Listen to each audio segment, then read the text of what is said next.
کبھی اللہ تعالی شانہ قربانیوں کا نتیجہ آدھ گھنٹے کے بعد نکالتے ہیں، کبھی 10 سال کے بعد، مگر نکالتے ضرور ہیں.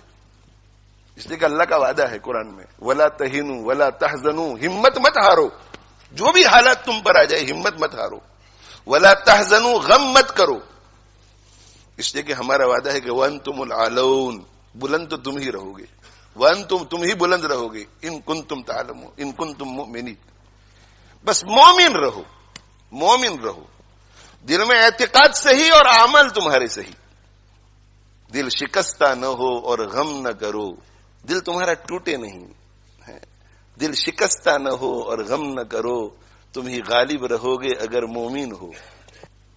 الاسلام یعلو، آپ صلی اللہ علیہ وسلم کا وعدہ ہے کہ اسلام بلند رہے گا. هو الذی ارسل رسولہ بالہدی ودین الحق لیظہرہ علی الدین کلہ، وعدہ ہے قرآن کا. اس لیے ایسے حالات میں شکوک شبہات میں مبتلا نہیں ہونا چاہیے. اللہ کی حکمت پہ یقین رکھنا چاہیے، اللہ کی حکمت پہ، اللہ کی حکمت بھروسہ رکھنا چاہیے. اور جہاں کہیں جو کوئی پریشان حال ہے، جس درجے کی پریشانی میں ہو، جس درجے کی پریشانی میں ہو، ان کا تعاون کرنے کے لیے جس طرح انہیں خود بھی اللہ کی مرضیات پہ چلنا ضروری ہے، پوری امت کے لیے اللہ کی مرضیات پہ چلنا ضروری ہے. اگر ہم ہمارے ان فلسطینی بھائیوں اور بہنوں اور بچوں جو معصوم ہے، جو انوسنٹ ہے، جن کا کوئی قصور نہیں ہے، ان کو کسی قسم کا بھی فائدہ پہنچانا چاہتے ہیں، فائدہ، اور بہت ہی مؤثر فائدہ، اعلیٰ درجے کا فائدہ، تو میرے بھائیو توبہ کرو اللہ سے، اپنے گناہوں سے توبہ کرو، اور توبہ کر کے عزم کرو کہ آج کے بعد ہم اللہ کے دین پر، اللہ کی مرضی کے مطابق چلیں گے. اس سے بڑھ کر دوسرا کوئی مؤثر فائدہ نہیں. باقی سارے فوائد اس کے تابع ہیں. یہ قابو میں آیا تو باقی سارے اسباب کام آئیں گے، یہ قابو میں نہیں آیا تو کوئی سبب کام نہیں آئے گا. یہ میرا ایمان ہے اور ہم سب کا ایمان ہونا چاہیے. اگر اللہ ہمارا نہیں ہوتا تو کوئی سبب ہمیں کام نہیں آئے گا. اللہ اگر ہمارا نہیں ہوتا، اور اللہ ہمارا تب ہوگا جب ہم اللہ کے ہوں گے، اللہ کی مرضی کے مطابق چلیں گے، تقوی اختیار کریں گے، اللہ کو ناراض کرنے والے ہر کام سے بچیں گے. سیاسی تقریریں لوگ بہت کرتے ہیں، سیاسی تبصرے لوگ بہت کرتے ہیں، اور موقع بموقع کرنا بھی چاہیے. جو اس فیلڈ کے لوگ ہیں، ہماری فیلڈ یہ نہیں ہے، ہماری یہ فیلڈ ہے، ہماری قرآن کی فیلڈ ہے اور سنت رسول کی فیلڈ ہے صلی اللہ علیہ وسلم. آپ ایسا مت سمجھے کہ یہاں لیسٹر میں رہ کر کے اگر ہم تقوی اختیار کریں گے تو ان کو کیا فائدہ ہوگا، وہ آپ چھوڑ دیجئے.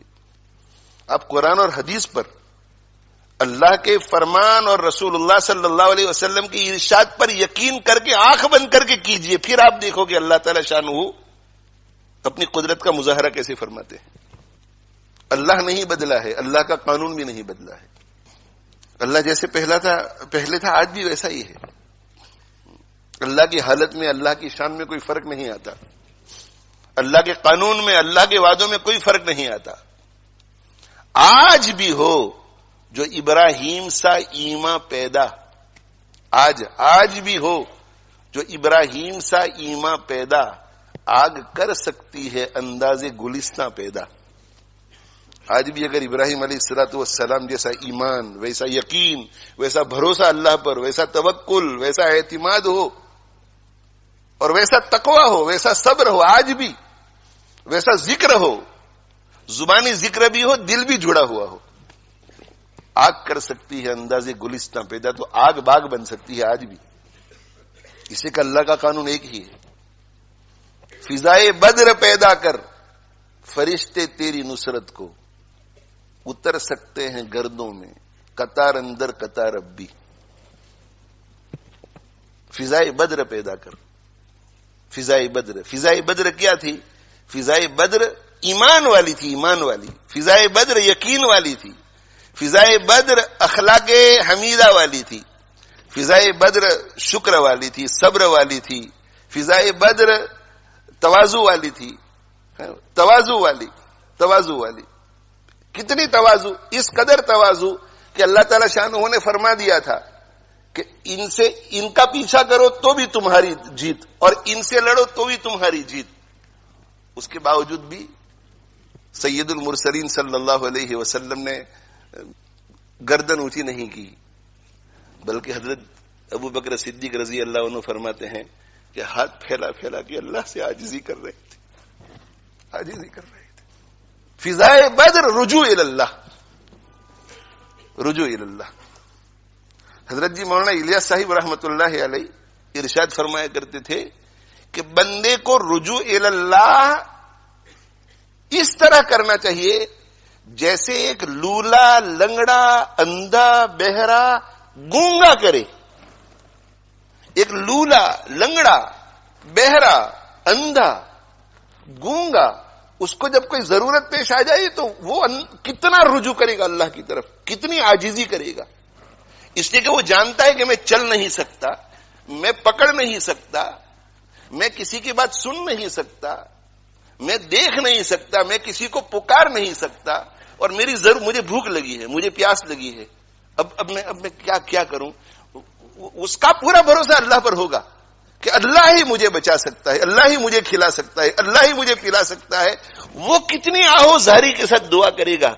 تو حضرت جی مولانا الیاس صاحب رحمۃ اللہ علیہ فرماتے تھے کہ دعا کرو اللہ سے تو اس اپاہج، اس لولے، اس لنگڑے، اس اندھے، اس بہرے، اس گونگے کی طرح دعا کرو جس کے پاس سوائے اللہ کے دوسرا کوئی سبب نظر نہیں آتا۔ اور صرف دعاؤں سے کام نہیں بنتا بلکہ دوڑ بھاگ بھی کرنی پڑتی ہے، صحیح اسباب اختیار کرنے پڑتے ہیں۔ تو دعا اور دعا کے ساتھ جو بھی اسباب ہیں، ڈیمونسٹریشن لوگ کرتے ہیں، شرعی حد میں رہ کر ڈیمونسٹریشن کرو، پیٹیشن شرعی حد میں رہ کر کرو، ایم پی پر خط لکھنا شرعی حد میں رہ کر کے کرو، شرعی حد میں رہ کر، تقوی کا دامن ہاتھ سے نہ چھوٹنے پائے۔ اس لیے کہ اگر تقوی کا دامن چھوٹ گیا تو ہماری کوئی بھی محنت جو ہے وہ کام نہیں آئے گی۔ تو حضرت جی کیا فرماتے تھے کہ اللہ سے مانگو تو کس کی طرح مانگو؟ لولے، لنگڑے، اندھے، بہرے، گونگے کی طرح مانگو، اور محنت کرو تو کس کی طرح محنت کرو؟ محنت کرو تو اس کی طرح محنت کرو جو اللہ کو مانتا ہی نہیں ہے۔ جو اللہ کو نہیں مانتا وہ سارے اسباب کو اختیار کرتا ہے کہ شاید اس سے میرا کام ہو جائے، شاید اس سے میرا کام ہو جائے، شاید اس سے میرا کام ہو جائے۔ تو اسباب اختیار کرو، محنت کرو، کوشش کرو اس آدمی کی طرح جو اللہ کو نہیں مانتا، اور دعا کا جب وقت آئے تو اللہ سے دعا اس شخص کی طرح کرو جو لولا، لنگڑا، اپاہج، بہرا، گونگا ہے۔ کبھی اللہ تعالی شانہ قربانیوں کا نتیجہ آدھ گھنٹے کے بعد نکالتے ہیں، کبھی 10 سال کے بعد، مگر نکالتے ضرور ہیں، اس لیے کہ اللہ کا وعدہ ہے قرآن میں، وَلَا تَهِنُوا وَلَا تَحْزَنُوا، ہمت مت ہارو، جو بھی حالات تم پر آ جائے ہمت مت ہارو، وَلَا تَحْزَنُوا، غم مت کرو، اس لیے کہ ہمارا وعدہ ہے کہ وَأَنْتُمُ الْأَعْلَوْنَ، بلند تو تم ہی رہو گے، وَأَنْتُمْ، تم ہی بلند رہو گے، إِن كُنتُمْ تَعْلَمُونَ، إِن كُنتُمْ مُؤْمِنِينَ۔